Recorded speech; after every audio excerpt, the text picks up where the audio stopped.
ایک نوجوان چرواہا جس کے ہاتھ میں تلوار نہیں لیکن دل میں ایمان ہے، ایک ایسا انسان جسے اللہ نے نبوت بھی دی، بادشاہت بھی اور عدل کا وہ معیار بھی جو تاریخ میں مثال بن گیا۔ یہ کہانی ہے حضرت داؤد علیہ السلام کی، ایک نبی، ایک بادشاہ اور اللہ کے مقرب بندے کی۔ حضرت داؤد علیہ السلام کا ذکر ہمیں قرآن مجید میں بار بار ملتا ہے۔ وہ بنی اسرائیل کے نبی تھے اور اللہ تعالیٰ نے انہیں ایسی خصوصیات عطا فرمائیں جو بہت کم لوگوں کو نصیب ہوئیں۔ قرآن کہتا ہے کہ اللہ نے داؤد علیہ السلام کو حکمت، بادشاہت اور فیصلہ کرنے کی طاقت عطا کی۔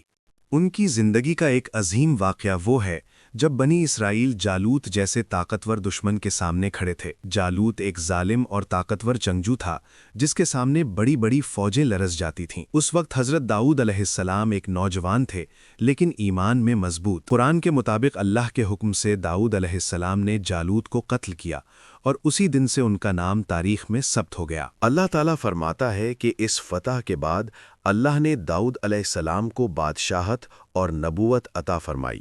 یہ دونوں نعمتیں ایک ساتھ ملنا بہت بڑی آزمائش بھی تھیں، مگر داؤد علیہ السلام نے اقتدار کو غرور کا ذریعہ نہیں بنایا بلکہ عدل کا ذریعہ بنایا۔ حضرت داؤد علیہ السلام کی سب سے نمایاں صفت ان کا عدل تھا۔ قرآن ایک واقعہ بیان کرتا ہے جہاں دو فریق ان کے پاس مقدمہ لے کر آئے۔ داؤد علیہ السلام نے فیصلہ سنانے میں جلدی کی مگر فوراً انہیں احساس ہوا اور انہوں نے اللہ کے حضور سجدے میں گر کر توبہ کی۔ یہ ہمیں سکھاتا ہے کہ نبی بھی اللہ کے سامنے عاجز ہوتے ہیں اور انصاف میں ذرا سی لغزش پر بھی خود کو جواب دہ سمجھتے ہیں۔ اللہ تعالیٰ نے حضرت داؤد علیہ السلام کو ایک خاص نعمت عطا کی، زبور۔ یہ ایک آسمانی کتاب تھی جس میں اللہ کی حمد و ثنا تھی۔ داؤد علیہ السلام کی آواز میں ایسا اثر تھا کہ جب وہ زبور کی تلاوت کرتے تو پہاڑ اور پرندے بھی اللہ کی تسبیح میں ان کے ساتھ شامل ہو جاتے، جیسا کہ قرآن بیان کرتا ہے۔ وہ صرف بادشاہ نہیں تھے بلکہ ایک محنت کش انسان بھی تھے۔ صحیح حدیث کے مطابق حضرت داؤد علیہ السلام اپنے ہاتھ کی کمائی کھاتے تھے، حالانکہ وہ بادشاہ تھے۔ یہ ہمیں سکھاتا ہے کہ عزت کا اصل معیار محنت اور تقوی ہے۔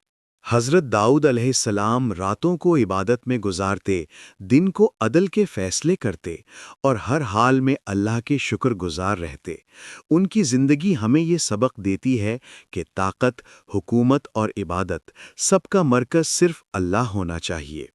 یہ تھی حضرت داؤد علیہ السلام کی زندگی، عدل کی مثال، عبادت کا نمونہ اور ایک ایسا نبی جو اقتدار میں بھی اللہ کے سامنے جھکا رہا۔